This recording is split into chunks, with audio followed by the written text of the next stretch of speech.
hard-fought match against Hailstorm, really physical battle. What'd you see in this game tonight? How did you think the guys did? I'll start with, it's an absolute privilege to be a pro soccer player and be a pro soccer coach. And we let ourselves down tonight. We're all incredibly frustrated. We didn't play well enough to win the game. The guy that's leading the league bullied us and scored 2 goals on us, and we didn't respond. So we have work to do. Obviously, defensively, we knew going into the match it was going to be a little bit more difficult just because it was going to be big bodies on big bodies.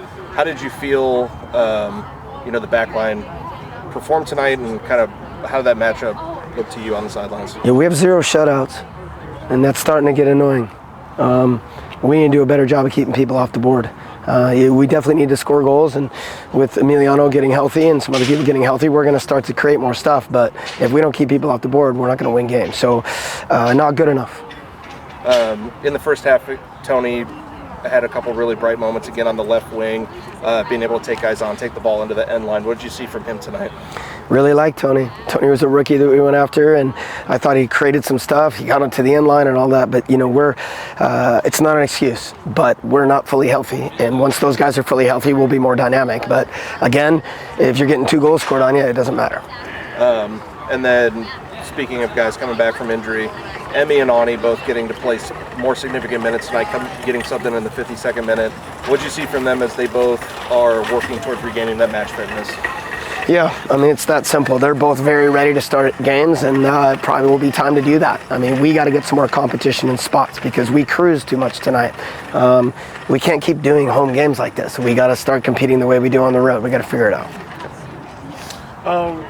I can see the frustration within the team, and can you just speak to some of the playing the 2 safe defeat in the attacking third? The lack of dynamism that was going on kind of there? We used the word threatening, and we weren't threatening at all. First 30 minutes of the game, we never looked like we were going to get behind them. We train all week, we work on that, and ultimately it's on me. We got to be more threatening. I mean, we're great on the ball. I guarantee we won possession, but we got our ass kicked in the duels and the aerial duels, and they got in behind. Even though they dumped long balls, they were more effective than we are. You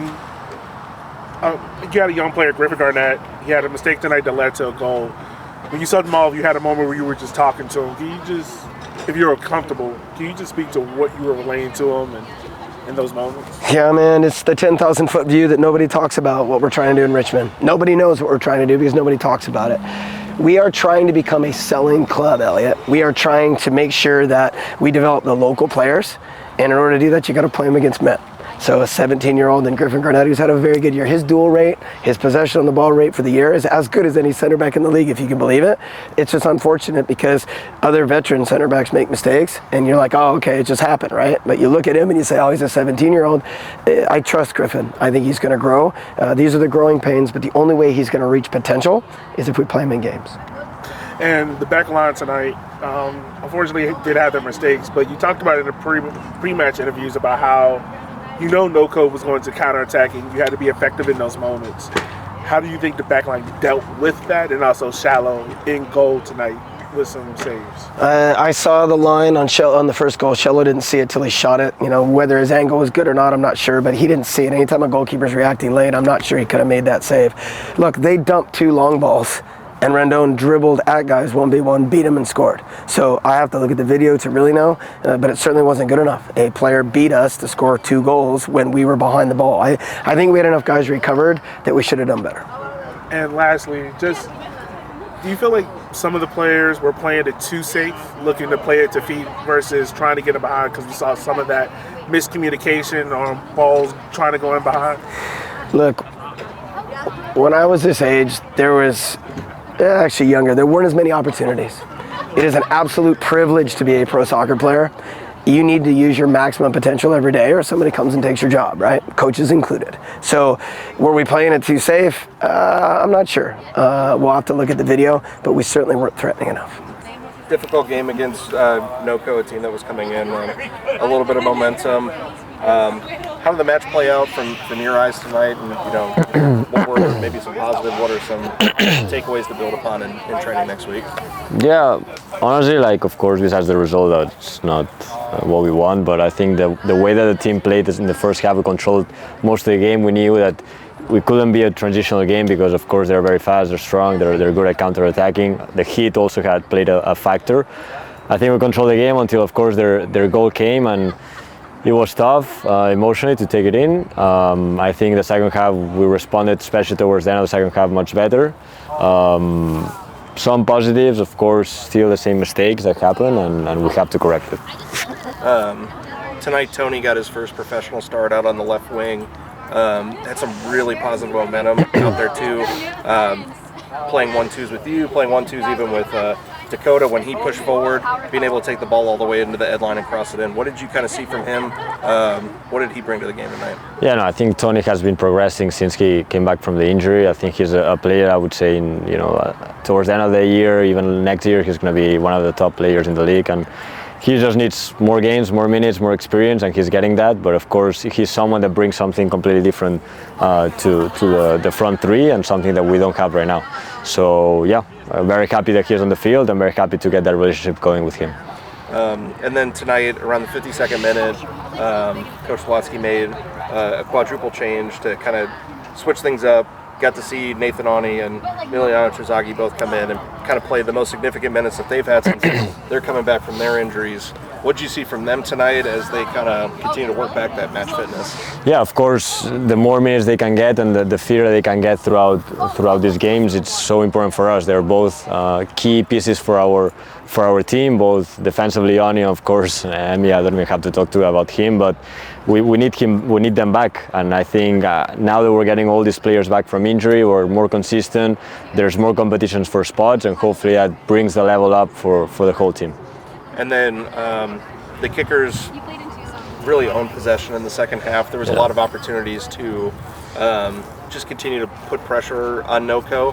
What did you feel like the attack was doing well, and maybe just like one or two things that needed to be just tweaked or ratcheted up that could have changed the result? Yeah, I think that the positive part is that we are playing more in the opponent's half. The things to improve, I would say, is that we're still not creating clear advantages to get players, the 10s, the wingers in individual advantages in isolation, so we can create clear chances, which I think we haven't. And that's on me, for example, as a 10 to do a better job, but that's on everyone to have a clear intention of attracting one way to go other way, to understand when to progress, when not to progress, and technically also, of course, the last pass, the last action has to be much better.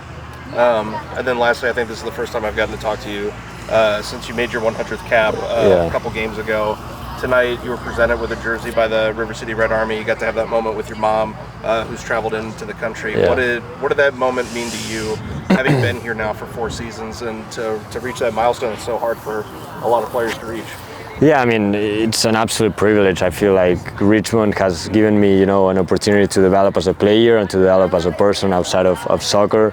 It feels almost like home at this point, and of course having my mom here and her husband has been amazing to share that experience with them. But it's just about like what the club brings to the players that play for this club and the community around it. And even now that we've had like a year and a half, it's been tough, of course, and we understand that we still get the support from the fans, from the Red Army. They still have the moment there to give me the jersey and the little plaque. And I think it's been amazing to be part of this community, this club, and this team.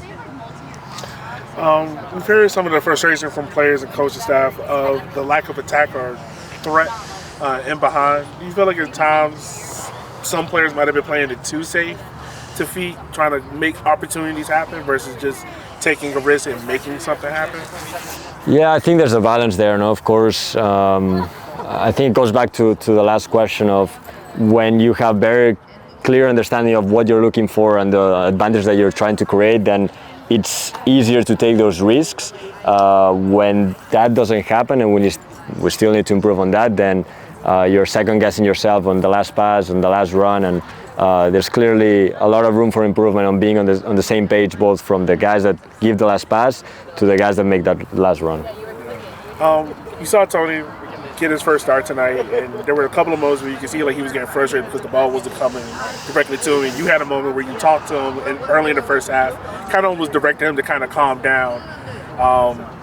What was that conversation you had with Tony in the first half about just having him calm down and just make sure he's stable? Yeah, again, he needs to get experience minutes and get comfortable and confident in his position. I think he's eager, to make an impact, and at times he has to understand that, for example, that conversation was like staying more wide, so then I can play him the ball and he can be the dangerous player that he is and go 1v1. But of course, it's going to come with time. I think he's been an amazing player to have on the field and a different threat, as you were saying. And for you, you've been here since 2021, I believe? Yeah. Yeah, 2021. So now you got 100 caps here.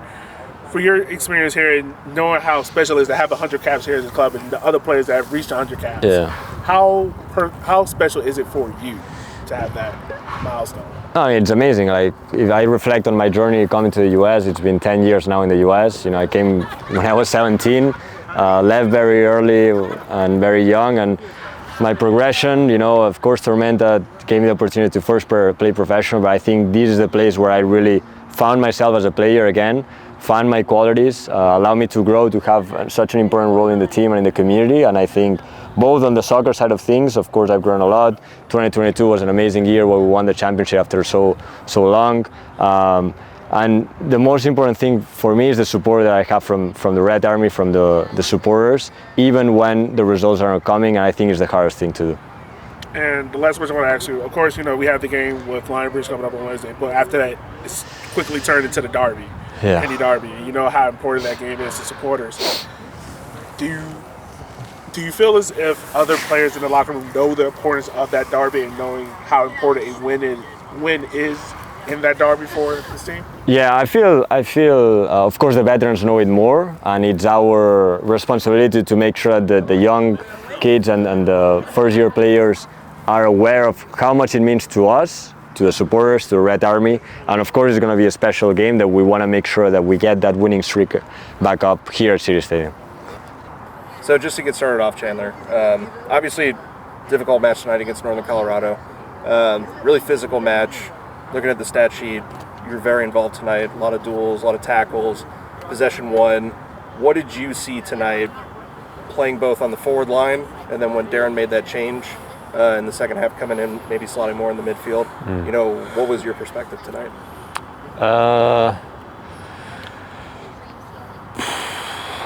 Without going into too much detail, I think that we need to strengthen our spine. And I feel like in the first half you could kind of see the weakness in our central channel. We didn't really retain possession too well in there, or when we did, it just looked a little bit disjointed. I'd like to hope that maybe when I came into that central channel, I provided a little bit more stability. I believe that I can provide that for this team, so hopefully moving forward, with the coaching staff, I can do that role. I don't know, we're going to stop conceding goals, really. If you don't concede goals, you at least get a draw every game. And then if we can score, no goals conceded, you get a win. I think we've got fixed conceding goals. Every game we concede goals, it's just not good enough. So to that point, knowing kind of what Northern Colorado presented, outside of the two chances that they had that they really scored, how did you feel like the team stepped up in those moments to kind of negate them, because they went huge swaths of the game without having any shots? And was it just like one or two things that needs to be tightened up from your eyes? When you look at like the league as a whole and kind of the way that US soccer kind of works, is like athletes prevail, and if you look at the guys that really hurt us today, it was like very good athletes, and I think maybe we don't have that aspect in our game as a team. We try and play football in a different way, and some of these teams, they don't really bother with that. They just have great athletes, and that hurts us. When you have these significant players that can just get behind and finish, sometimes it's just tough. Like, as if you watch the game, I don't think they really created much. There wasn't much creativity. I don't see anyone in the midfield that did anything special. Their wingers, they have 2 6'4" attackers that tore us apart on 2 occasions, and there you go. That's all she wrote.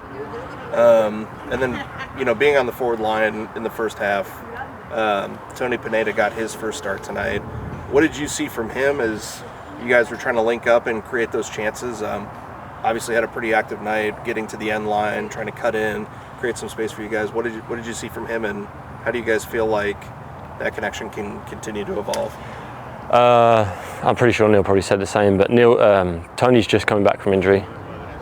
I've seen Tony grow in the past 3 weeks more than I probably saw him when he was pre-injury. I think he's starting to find some confidence. He's the sort of player that we need.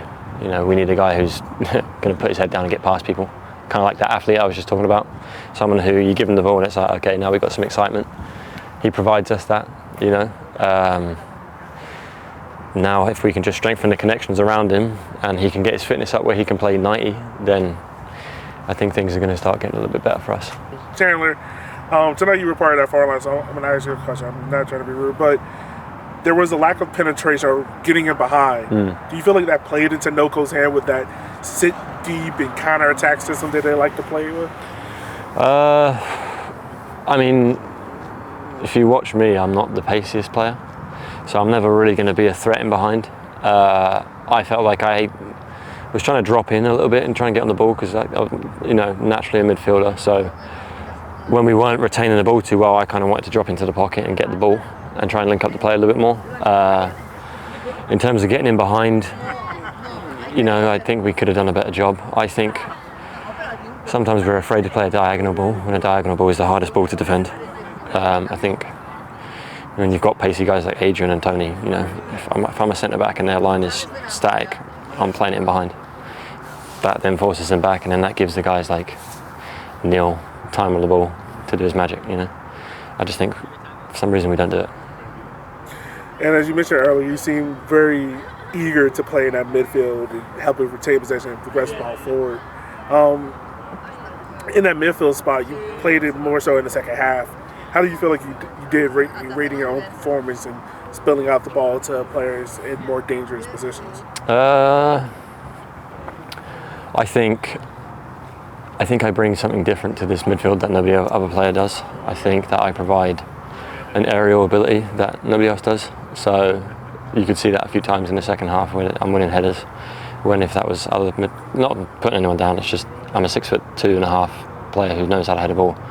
I think I have a long range of passing, which I think I displayed a little bit. I think I'm quite physical. I'm not very pacey, so I would say I played decent. Obviously, could be better. You know, I lost the ball I think one time, which I could have done better, but we retained the ball possession afterwards, so I was pretty happy with it. Yeah, it's one of them ones where, you know, you left the game. I feel like I had a decent outing, but I'm leaving the game thinking like, you know, here we are again. We're at home, and it just doesn't feel like we got the home advantage, and we've lost again, and it's just not good enough.